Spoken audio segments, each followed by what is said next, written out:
So yan, kagagaling natin ng DIY at hardware. Bumili na tayo ng medyas natin bago dapat, no? Kasi mga laylay, lawlaw na yung mga yung mga medyas natin sa trabaho di ba? Tapos bumili ako ng extra nating cable tie. Ayan, 100 pieces po 'yan, no? At gloves po natin, no, pag nagtatrabaho tayo rito. At syempre, ayan, no, 4 na yarda ng galvanized na metal screen, no, para at least matapos na po natin to, no. Tatapusin na po natin tong growing pen number 2. Ito tapos na po to, wala nang problema to, no. May pakainan, may painuman na, no.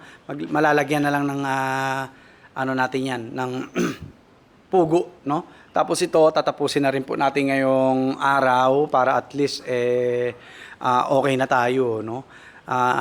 Papisa na lang ng papisa, brood na lang ng brood, tapos grow na lang ng grow, benta na lang ng benta, ganun po, no?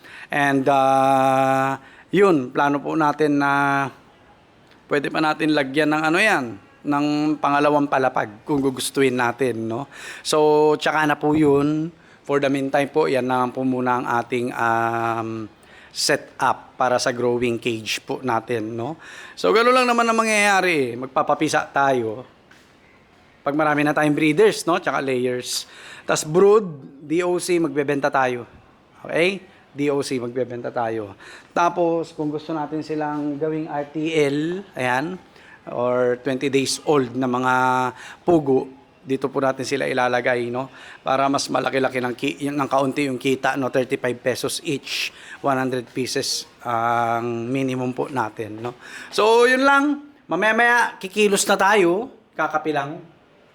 Ayan po, available ang ating quail eggs, no, table eggs at saka fertile eggs available po. Kaya kung gusto yung umorder, kontakin nyo na ako, no? At malapit na po magpasukan, no? Wala pa akong matinong mga taga-resell, no?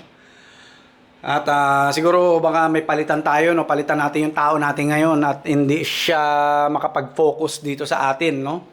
At para at least tuloy-tuloy yung kita natin. Kikilos rin ako. Gusto kong may kumikilos rin kahit isa, no? Para dire-diretso yung production po natin, no? Alright? So yun lang po. Ang mahalaga po, ganito na siya. Para hindi na sila magbibilang-bilang kung nasa trabaho ako. Oh, boss, merong order natin, 200 pieces. No? So, kukuha na lang siya rito. 50 pieces po ang isang tab kasi. O, diba? Kuha na lang siya ng kuha. No? Pag andito pa si mama. Alright? So, yun lang po. God bless po sa ating lahat. Peace!